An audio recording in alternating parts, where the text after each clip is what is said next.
O que é vitória para você? É tão interessante que muitas vezes a vitória pode ser você chegar em primeiro lugar numa corrida. Para outros, basta ter completado a corrida. Isso já é uma vitória enorme. Estamos na busca sempre de vencer. Para vencermos, precisamos olhar que outros vão estar perdendo na competição. Parece que a vida é uma competição de vencedores e de perdedores. Sou Cláudio Eduardo e sou pastor e eu quero conversar um pouquinho com você sobre o que é vitória dentro da perspectiva bíblica. Estamos lendo a primeira carta de João, o apóstolo, e nós estamos no capítulo 5, é o último capítulo dessa carta. Esse texto foi escrito por volta do ano 85 a 95, no primeiro século. Ele é escrito para uma igreja, para as igrejas, para as pessoas que estão sendo perseguidas pela sua fé.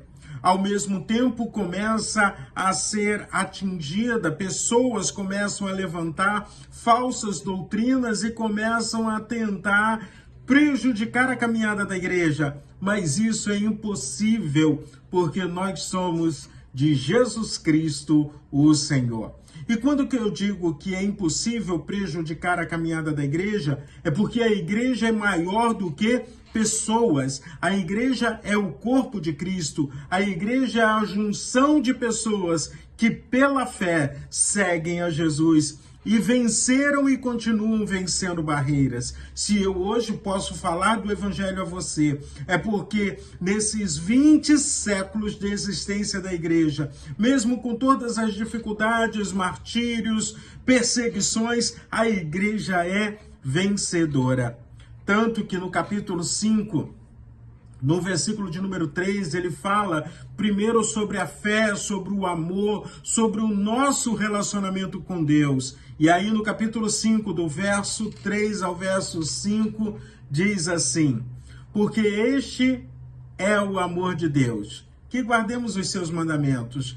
E os seus mandamentos não são pesados, não são difíceis de guardar, porque todo que é nascido de Deus vence o mundo, e esta é a vitória que vence o mundo, a nossa fé.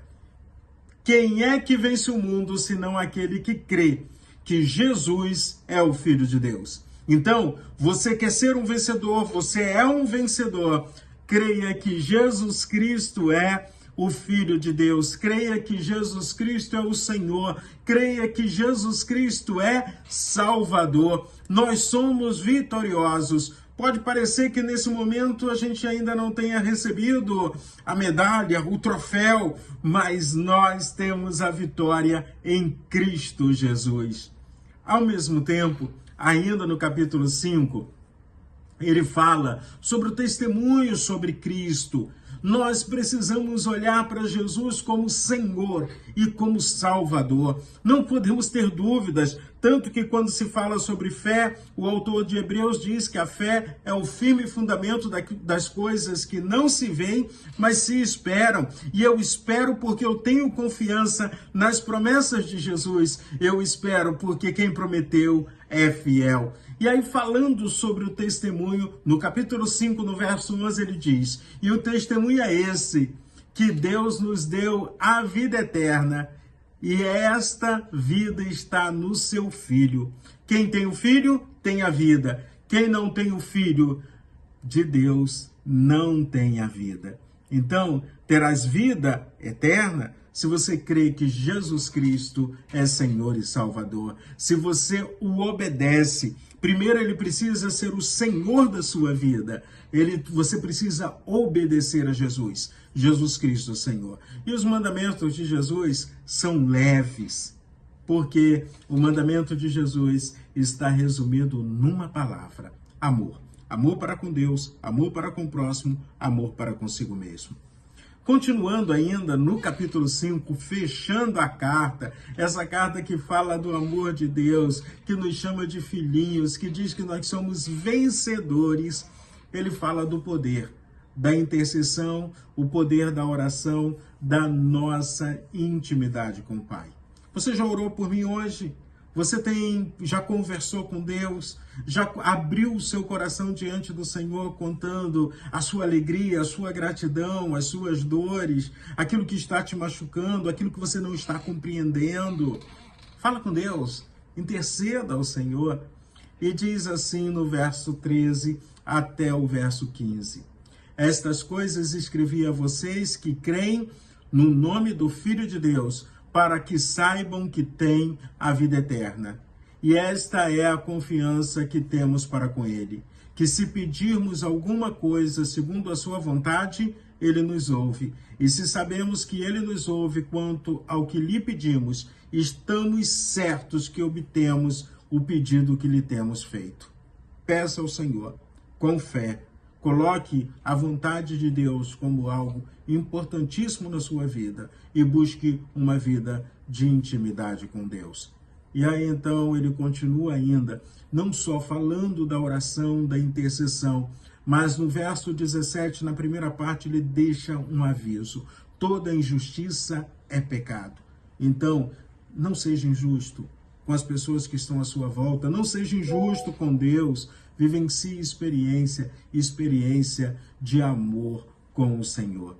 E aí mais à frente ele diz que quem é nascido de Deus não vive em pecado constante, porque já aprendeu a se guardar. O maligno não pode tocar em você. Saiba disso.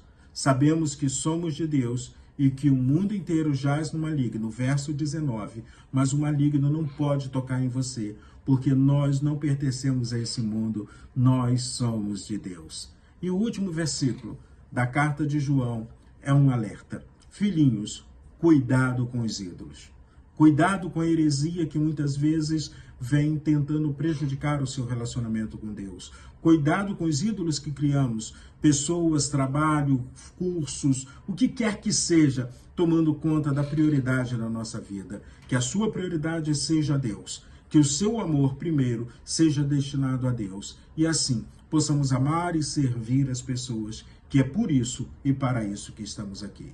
Que Deus abençoe de forma poderosa o seu dia, porque nós somos nascidos de Deus e nós somos vencedores. Então, vamos caminharmos para o pódio, porque quem prometeu é fiel e nós confiamos em suas promessas.